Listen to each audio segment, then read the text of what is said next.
Et donc ainsi, on peut le dire avec beaucoup de fierté, le Bénin dispose aujourd'hui d'un stade de l'amitié entièrement rénové qui répond aux normes internationales. Et je suis heureux qu'en réponse à cette demande que nous avons faite, les autorités de la CAF aient choisi le Bénin pour accueillir cette finale de la Coupe de la Confédération qui est inédite,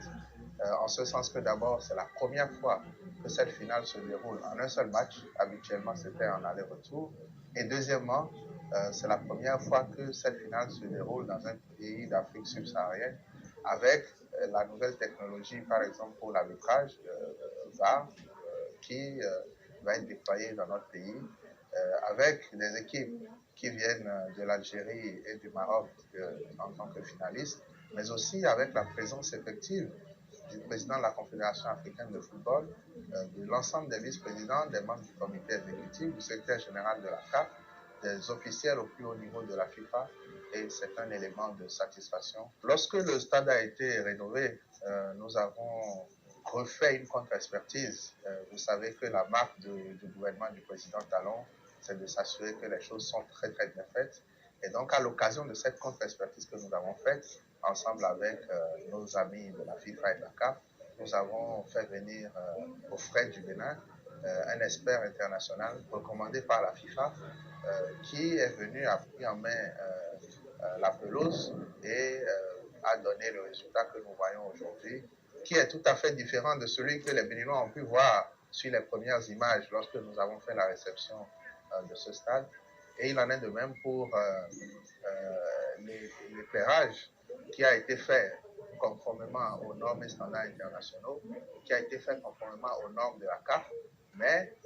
qui a été amélioré parce que ce match se joue à 20h, il va être retransmis comme les matchs que nous voyons dans les grands pays, comme un match de Coupe du Monde. Et le niveau d'exigence étant un peu plus élevé, il était nécessaire qu'aux frais du Bénin, une fois encore, et à l'initiative du Bénin, comme ça a été le cas pour la pelouse, nous fassions venir un expert en éclairage qui a bien travaillé et qui aujourd'hui a amélioré ce qui a été fait, qui était déjà très acceptable. Dans ce stade où je suis, nous avons mis en place une connexion des plus optimales, nous avons mis en place un dispositif d'accueil, de sécurité, de vidéosurveillance. Nous avons mis en place un processus par lequel tous ceux qui accèdent au stade et à un certain nombre de zones sont dépistés à la PCR en raison de la pandémie. Et donc, en termes de déploiement du dispositif sécuritaire, il y a un certain nombre de policiers, plus de 400 policiers, qui vont être déployés pour assurer la couverture sécuritaire de ce match. Il en est de même pour la couverture sanitaire qui est assurée par des équipes très très qualifiées. Cet événement va être transmis partout dans le monde. C'est le Bénin qui accueille cette finale. Je crois que, comme nous le disons très humblement dans tous les domaines, nous pouvons en être fiers tout en continuant à travailler, tout en continuant à donner le meilleur de nous-mêmes pour que notre pays, une fois encore, se révèle au monde entier, que l'on sache que sur ce continent africain, il existe un pays qui est la clé du continent, le pays d'Afrique, qui veut bien faire les choses. Vraiment, je veux souhaiter à tous ceux qui viendront au stade de vivre ce moment avec beaucoup de plaisir, de respecter les prescriptions que nous ferons et surtout souhaiter à tous nos amis, à tous les amis du Bénin qui sont ici en ce moment, un très bon séjour.